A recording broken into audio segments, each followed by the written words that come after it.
Hey everyone, I'm working to hit 1,000 subscribers and I need your help to get there. If you enjoy this content, please hit that subscribe button right now. Listen, the Blue Jays just pulled off something incredible with the Kazuma Okamoto signing, and the numbers that just dropped are absolutely wild. We're talking 4 years, $60 million with a $5 million signing bonus, and here's the kicker: no opt-outs whatsoever. This changes everything we thought we knew about this offseason. Think about where we were just a few weeks ago. Everyone was projecting Murakami to command somewhere around $100 million. MLB trade rumors had Okamoto pegged at 4 years, $78 million. The Blue Jays just got him for $15 million per year, locked in through his entire prime without any escape clauses. When you compare that to what Tatsuya got from the Astros with those opt-outs after every single year, Toronto absolutely crushed this negotiation. What makes this deal even more impressive is the timing and the value.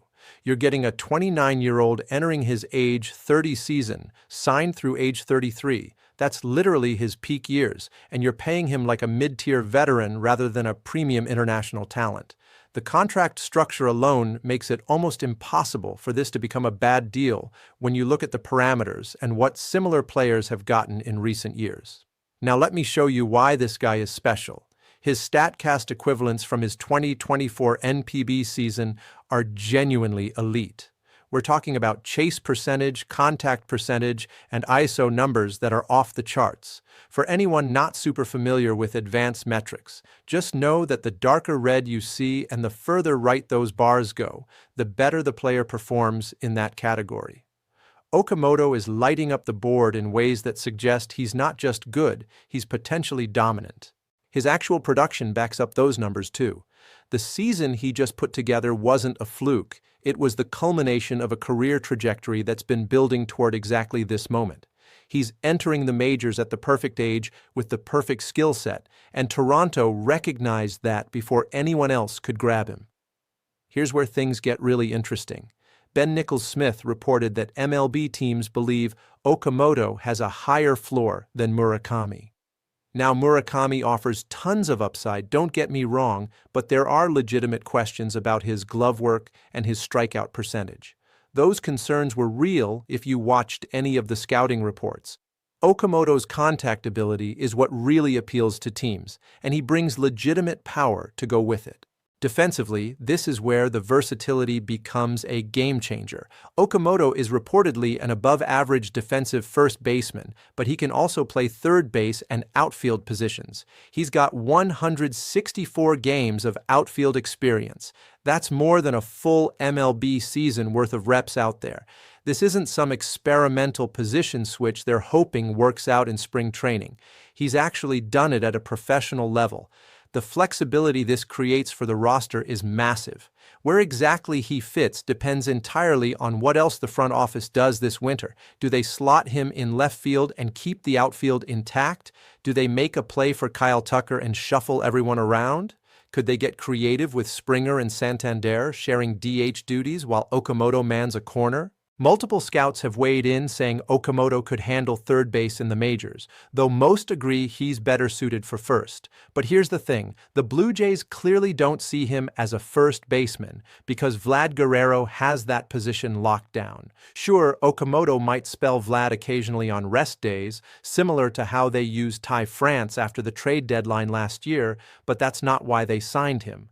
The real strategy here becomes clear when you think about roster construction. You've got Springer who needs DH at-bats. You've got Santander who needs DH at-bats. You've got Kirk who'll need time at DH. There are a lot of moving pieces, but that's exactly why getting someone with Okamoto's defensive versatility matters so much.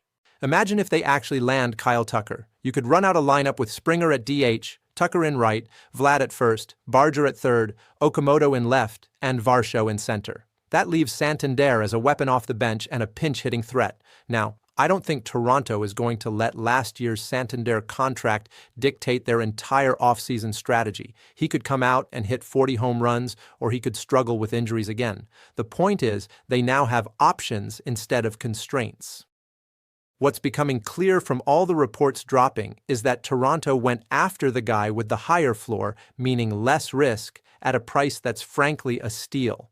This wasn't them taking a massive swing on upside and hoping for the best. They identified a player whose floor alone makes him worth the investment, and if he hits anywhere near his ceiling, this contract will look like highway robbery within a year. The broader context matters too.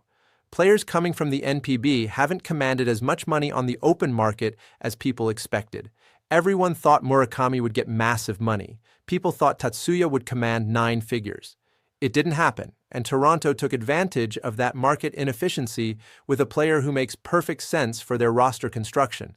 Looking at comparable deals and projections, this might be one of the best value signings of the entire offseason across baseball. You're getting a guy entering his prime with proven production, defensive versatility, elite contact skills, and legitimate power for what amounts to mid-tier starting pitcher money. Teams are paying more than that for relievers right now. The versatility factor can't be overstated enough. Barger can move around the diamond. Clement can play multiple infield spots.